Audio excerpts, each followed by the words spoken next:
Jouissance in Lacanian psychoanalysis is an intense enjoyment experience that is transgressive, going beyond the basic pleasure principle of Freud. To Freud, men seek pleasure while also seeking to avoid pain. However, with jouissance going beyond the pleasure principle of Freud, pleasure can morph into pain and vice versa. This involves going beyond social taboos. We can take BDSM culture as a primary example of this, where pain is linked to a form of pleasure. We can also see this transgression, as we noted with Bataille, in the form of eroticism linked to Hellraiser or the Hellbound Heart, which proves destructive, where, in the Landian sense, we are delighting ourselves to death via ecstatic and ruinous experiences. In a Freudian system, such taboo activities would need to be repressed so as to safeguard the organized structure of civilization itself. In schizoanalytic terms, such desires are to be embraced so as to facilitate the act of becoming other.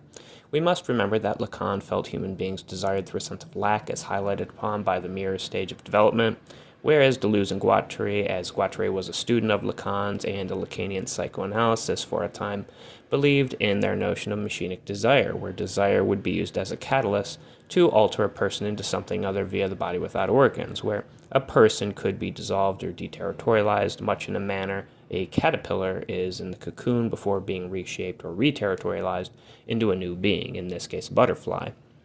We have noted the similarities to this process with death and rebirth, as well as other hermetic philosophical systems such as Levi's Baphomet. Either way, Land combines both Deleuze and Guattari with Bataille in terms of desire via the accursed share in excess of the sun, to show how going beyond the pleasure principle will drive man towards his ecstatic demise, where his death will allow something new to be reborn, akin to a new renaissance via his dark enlightenment. Taking Kant into consideration, pulled along by noumenal strings, the butterfly we become is akin to a Lovecraftian creature, a mission of the Monarch program itself, taken over to inhuman techno-capital. We have equated this death with the zero state of intensity, where intensity equals zero, in terms of Deleuze's notion of the death drive. Deleuze and Guattari challenge Freud's notion of the death drive itself, showing how the death drive is not just a drive towards death or thanatos and away from life eros, but that the death drive can be used as a diagram or model for the body without organs, where the body without organs' degree of intensity is at a zero state. To Deleuze and Guattari, this death drive would be associated with the process of deterritorialization, or dissolution if speaking alchemically.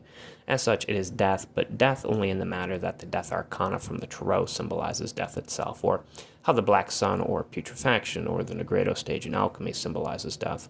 In other words, it is a death that brings about rebirth or resurrection. Thus, the death drive becomes a part of the process of becoming other. To Land, however, we know that his accelerative model is deterritorialization heavy, believing man will not be able to reterritorialize fast enough to keep up with techno-capital as it accelerates onward, leading to AI runaway, perhaps in the form of a techno-singularity. To Land, this is the entropic nature of all such systems, breaking down faster than they can be rebuilt or reborn for mankind. We equated this breaking of things with Zuckerberg's statement of moving fast and breaking things. We also correlated how this breaking of things fits in with the establishment of many fascist systems, as Hitler demonstrated with his dismantling of democracy. As such, Land's philosophy is seen as a betrayal, or perhaps a darker form of Deleuze, which is why Ray Brazier refers to him as a mad black Deleuzian, and why Andrew Culp wrote about Deleuze in the way he did, causing Land to be as careless as the characters Tom and Daisy were in The Great Gatsby. Ironically, Land ends up supporting the very organized and fascist structures he claims to despise, leading to his current neo-reactionary stance, showing support for neoliberal economists like Milton Friedman, for example, despite neoliberalism neither being new nor liberal, as Chomsky noted long ago, noting the high cost of neoliberalism itself in his essay, which I will link below. As Bataille's Black Sun blooms, sacrifice connects to the sacred. But even Bataille hated fascists, despite the term surfascism being applied to him and Azazel, and his noting of how fascism feeds on the chaotic and the irrational, tied to what he calls the heterogeneous realm, which is opposed to the homogeneous one of order, as noted in the psychological structure of fascism. Land's philosophy thus feeds into many fascist tendencies, the irrational and chaotic. In Chapter 4, Extropy of Xenosystems, in the blog titled Reaction, Repetition, and Time, Land notes how reaction, as a neo-reactionary, is a time-structured notion. Thus, reaction forges a bond between the past and future while set against the present, adhering to a subjective nature of time, as noted by Kant, Augustine, and Bergson, which we previously discussed. As Hugh Huey's Efflux article on the recurrence of neo-reactionaries noted, The impact of accelerationist thought correlates to many of Trump's policies tied to the notion of the scapegoat, noting on how political pluralisms, as noted by Carl Schmitt, are being disguised as monisms under the guise of imperial power, i.e. American imperialism to Schmitt, where there is no real difference between how the East and West now operates. Thus, the resistance against imperialism and hegemony is essentially contributing to the sense of imperialism and hegemony it claims to fight. As we noted with Nietzsche, when fighting monsters, you often become one. And thus, we get the idea of the scapegoat, someone that is used to justify or take blame for a prevailing situation, thus becoming both a poison and cure, since the Greek word for scapegoat is pharmakos, which closely ties to the word pharmakon. The concept of the homo sacer, as noted by Agamben, which we have discussed previously on the channel, ties not to just the scapegoat, but to Schmitt's notion of the state of exception, and how that plays a part in the death of democracy, tied to sovereignty. The scapegoat is also used in Leviticus 16, where one goat is sacrificed while the other, Azazel, would carry the sins of the people away by being outcast. We have noted the importance of the outcast and how it correlates to the alien, the outsider, or the stranger in the Gnostic sense. Scapegoat is a combination of the word scape, which is archaic for escape, and goat. And thus we get the connection to escape, to the outside, via the outsider or alien, or egg, algoides, or eggscape, or other, etc. Goats, of course, would take on later occult significance, due primarily to satyrs and Pan, the All, as well as the Egyptian god Banebdjedet, associated with Mendes, the Greek word for the Egyptian city Djedet. Hence is where the goat of Mendes comes from. Now, Baphomet would later be associated with the Knights Templar, significant in terms of Levi's drawing and the statement solve et coagula, tied to deterritorialization and reterritorialization.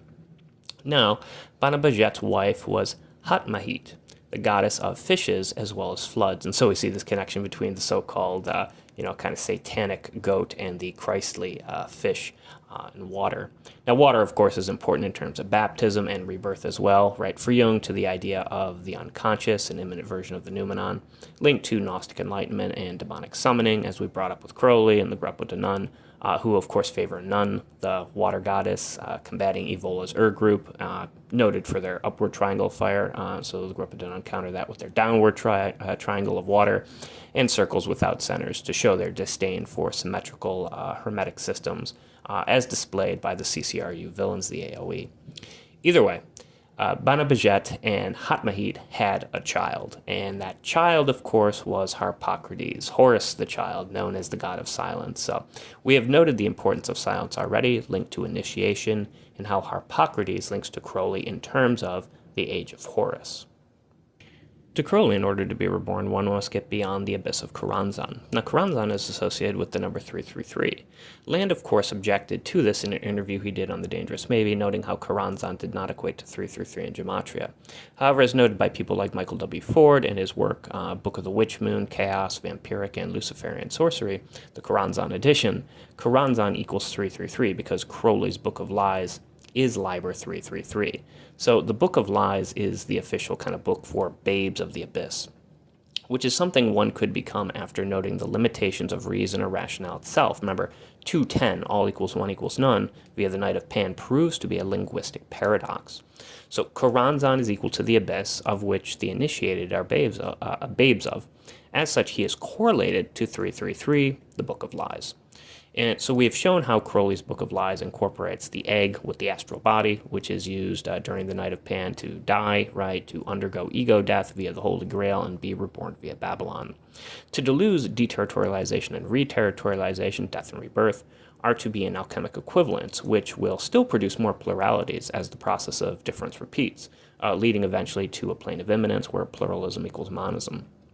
However, seeking asymmetrical spirals, Land does not care of Spinoza's monism.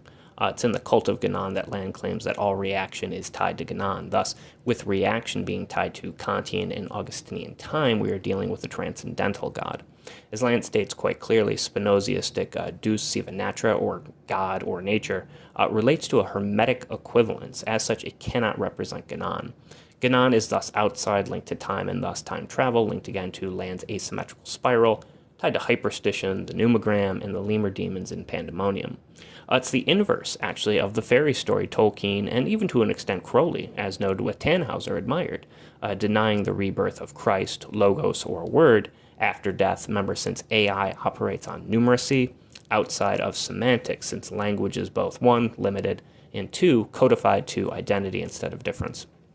And in doing so, denying Venusberg, tied to Lucifer as Venus was the morning star, and enlightenment and love as Venus is Aphrodite, as well as poor Roy Batty from Blade Runner. So it is to turn kind of love into eroticism, the law into a transcendental transgression, and the will into noumenal techno-capital. Via death, it will be AI to land that arises out from the ashes of mankind's fall, risen like the phoenix from the flames. As man's Tower of Babel falls, never able to obtain gnosis via the light of Lucifer or illumination from the Logos, it will be AI alone that will be reborn via Babylon, tied to the true will of the world, where, via cybernetic feedback loop, AI will autocorrect man out as an error, thus aborting the human race.